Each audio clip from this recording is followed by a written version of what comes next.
So the draw has happened. Chelsea have now got their first set of opponents for this year's Champions League. And it is a mixed bag, to say the least.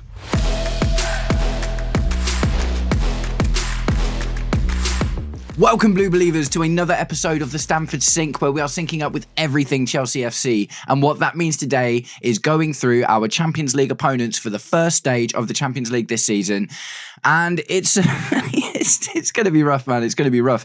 It's definitely a mixed bag. But guys, before we properly get into it, if you are enjoying the content and would like to see more, please do me the distinct honour of liking and sharing the video, subscribe to the channel, or just roast me in the comments, whatever gets you through your day. Oh, and if you fancy it, hit that little bell too, because that'll tell you when I'm around. Right, so I've never watched one of these before, these Champions League draws, right? And there's a bit more pageantry than I expected. And the weirdest thing, I won't spend too long on this, but at the start there was this like 5-minute long, really high quality made mini movie, about Zlatan Ibrahimovic, because obviously he did like the announcement last year, didn't he? He was on stage with the choir and stuff.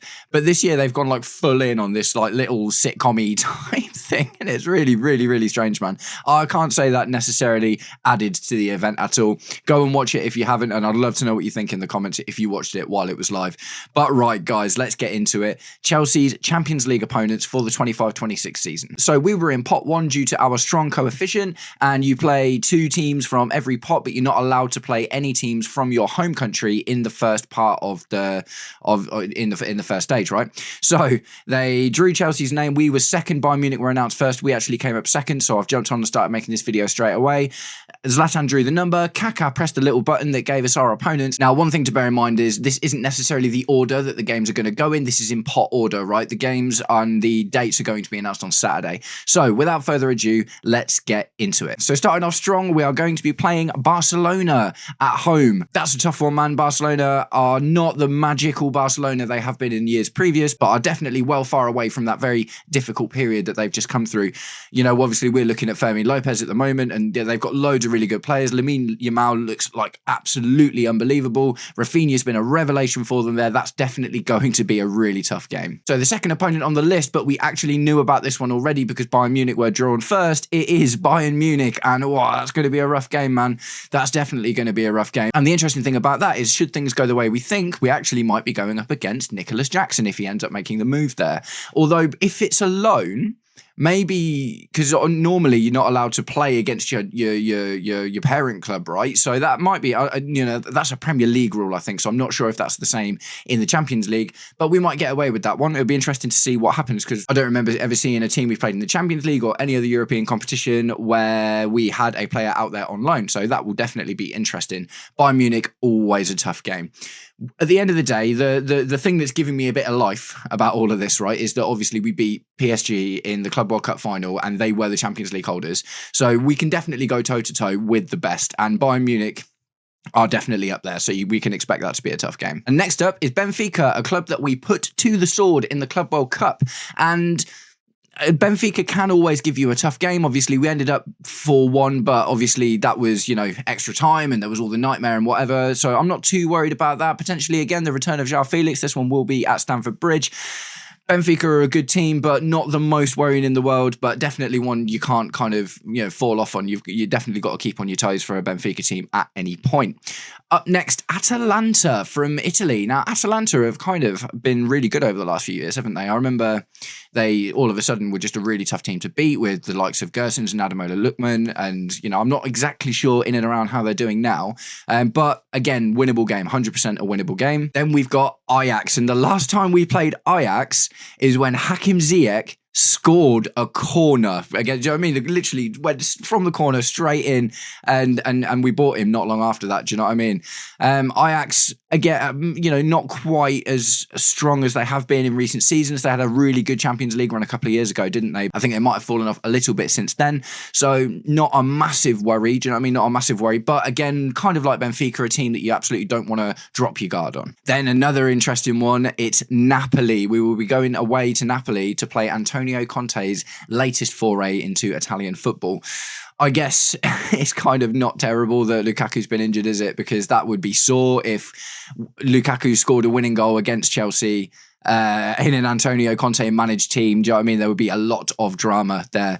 But, you know, that's going to be a tough game for sure. Any Antonio Conte team is always a tough game. So that will be a real test for us, even though you wouldn't necessarily put them up there with the likes of Bayern Munich and Barcelona, who are definitely the toughest opponents by the looks of it that we've got in this group. Napoli are 100% up there. And the last two are quite interesting. So there's Pafos, right? Pafos are new to the Champions League, obviously Cyprus-based team, their first time in the Champions League this year. So that's, you know, that should 100% be a really winnable game for us. You would hope that's 3 points in the bag, unless they turn out to be giant killers. And the last team is Qarabag, right? And I think it was the Europa League, wasn't it? I have memories of Qarabag, of David Zappacosta scoring a cross, and it was like a really far out cross, but it just like launched straight into the goal, man. It was awesome, and that was a reasonably easy game as well. So yeah, so Pafos and Qarabag, you know, they're obviously your pot 4 teams.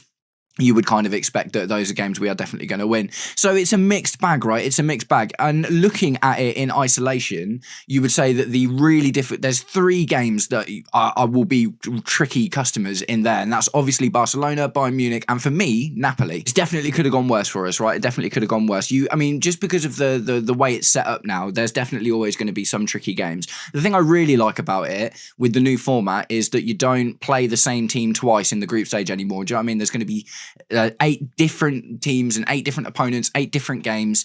And if we get absolutely battered by a Barcelona, for instance, then we haven't got to, you know, mentally the team hasn't got to be like, oh man, we've got to go back there and play him again, and maybe the same thing happens.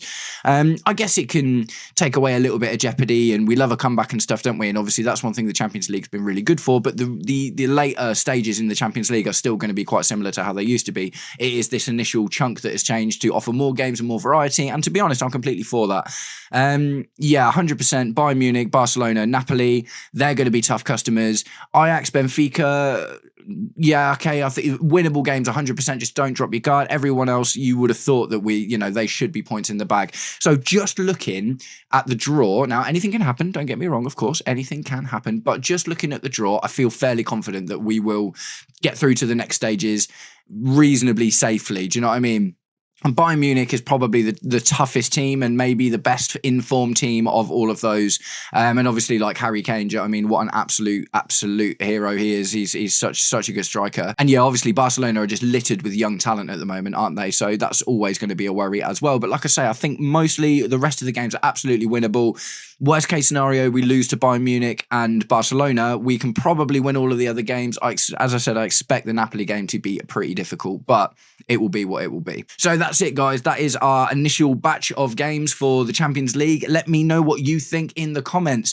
I haven't actually, because I've jumped on straight away to make this video as soon as I've seen our draw, so I haven't actually seen everyone else's yet. I don't think you can get like a group of death anymore, do you know what I mean? Because of the way the new format is. So I'll be interested to see how the likes of Arsenal and Tottenham and Newcastle, you know, and Man City and how all they kind of do, and Liverpool, of course, to see if their fixtures look any more difficult than ours. I will be definitely looking into that as soon as I've finished making this video. But guys, I just wanted to get into it. Like I said, let me know in the comments what you think. Do you think all of these games are winnable? Do you think that Bayern Munich and Barcelona are going to put us to the sword? Or do you think our recent giant killing of our own against PSG puts us in a really good stead? Obviously, we've still got a few days of the transfer window left, so we could still bring in more reinforcements to make our squad even stronger. As I said, the fixtures will be announced on Saturday, so I'll probably do something in a video, maybe not a whole video about that, but I will definitely talk about the fixtures and where they fit in. Also, you know, because there's obviously things to consider, isn't there? Like, who have you got the weekend after or the weekend before that? Do you know what I mean? And there's obviously a lot of other stuff to consider. So, guys, can't wait to hear what you think about this year's Champions League draw.